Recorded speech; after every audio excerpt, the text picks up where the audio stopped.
First Corinthians chapter 7. Now concerning the things whereof ye wrote unto me, it is good for a man not to touch a woman.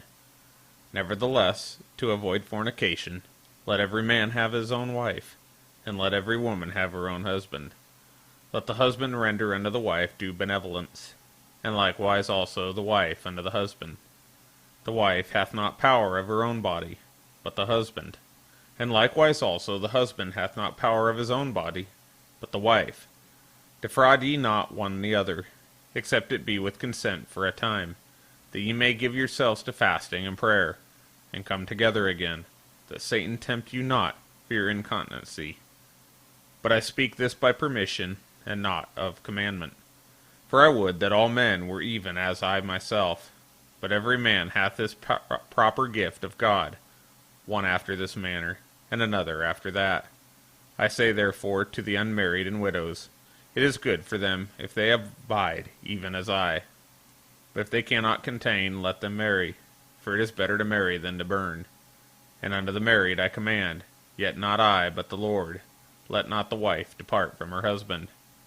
And if she depart, let her remain unmarried or be reconciled to her husband, and let not the husband put away his wife. But to the rest speak I, not the Lord. If any brother hath a wife that believeth not, and she be pleased to dwell with him, let him not put her away. And the woman which hath an husband that believeth not, and if he be pleased to dwell with her, let her not leave him. For the unbelieving husband is sanctified by the wife, and the unbelieving wife is sanctified by the husband. Else were your children unclean, but now are they holy. But if the unbelieving depart, let him depart. A brother or sister is not under bondage in such cases, but God hath called us to peace. For what knowest thou, O wife, whether thou shalt save thy husband? Or how knowest thou, O man, whether thou shalt save thy wife? But as God hath distributed to every man, as the Lord hath called every one, so let him walk. And so I ordain in all churches. Is any man called being uncircumcised? Or rather circumcised? Let him not become uncircumcised. Is any called in uncircumcision? Let him not be circumcised. Circumcision is nothing, and uncircumcision is nothing, but the keeping of the commandments of God. Let every man abide in the same calling wherein he was called. Art thou called being a servant? Care not for it. But if thou mayest be made free, use it rather. For he that is called in the Lord, being a servant, is the Lord's freeman. Likewise also he that is called, being free, is Christ's servant. Ye are bought with a price. Be not ye the servants of men. Brethren, let every man wherein he is called, therein abide with God. Now concerning virgins I have no commandment of the Lord, yet I give my judgment, as one that hath obtained mercy to the Lord to be faithful. I suppose therefore that it is good for the present distress, I say, that it is good for a man so to be.